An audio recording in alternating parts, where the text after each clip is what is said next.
ನಿಮ್ಮ ಮೈಂಡ್ ಹೇಗೆ ವರ್ಕ್ ಆಗುತ್ತೆ ಅಂದರೆ, ಇವಾಗ ಒಂದು ಪದ ಹೇಳ್ತೀನಿ ನೋಡಿ. ಸೋಪ್, ಮಾವಿನ ಮರ. ಇವಾಗ ನಾನು 2 ಪದ ಹೇಳಿದೆ, ಸೋಪು, ಮಾವಿನ ಮರ ಅಂತ. ನಿಮಗೆ ನಾನು ಸೋಪ್ ಅಂದಾಗ ಸೋಪಿನ ಪಿಕ್ಚರ್ ಕಾಣಿಸಿರುತ್ತೆ ಮೈಂಡಲ್ಲಿ, ನಿಮಗೆ ಆ ಲೆಟರ್ಸ್ ಕಾಣಿಸಿರಲ್ಲ, ಇಲ್ಲ ಲೆಟರ್ಸ್ ಬಂದಿರಲ್ಲ. ಈ ಮಾವಿನ ಮರ ಅಂದಾಗಲೂ ಅಷ್ಟೇ, ನಿಮಗೆ ಮಾವಿನ ಮರದ ಪಿಕ್ಚರ್ ಬಂದಿರುತ್ತೆ.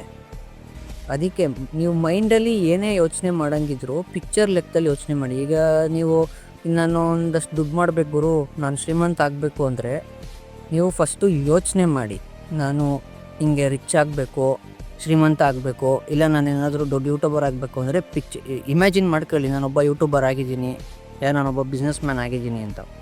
ನಿಮ್ಮ ಮೈಂಡನ್ನ ನೀವು ಟ್ರಿಕ್ ಮಾಡೋದನ್ನ ಕಲ್ತ್ಕೊಳ್ಳಿ, ನಿಮ್ಮ ಮೈಂಡನ್ನ ನೀವು ಹ್ಯಾಕ್ ಮಾಡ್ಕೊಳ್ಳಿ. ಯಾಕೆಂದರೆ ನಿಮ್ಮ ಮೈಂಡು ತುಂಬ ಪವರ್ಫುಲ್ಲು.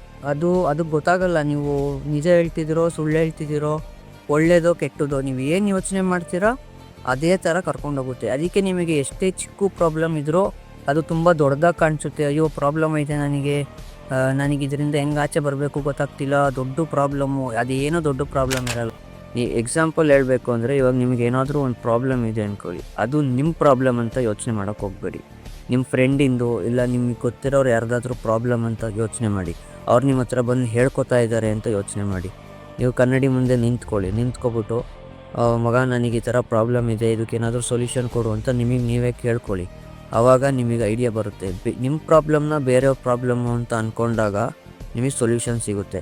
ಅದಕ್ಕೆ ನಿಮ್ಮ ಪ್ರಾಬ್ಲಮ್ಗಿಂತ ಬೇರೆಯವ್ರ ಪ್ರಾಬ್ಲಮ್ ಎಲ್ಲ ಚಿಕ್ಕದಾಗೆ ಕಾಣೋದು.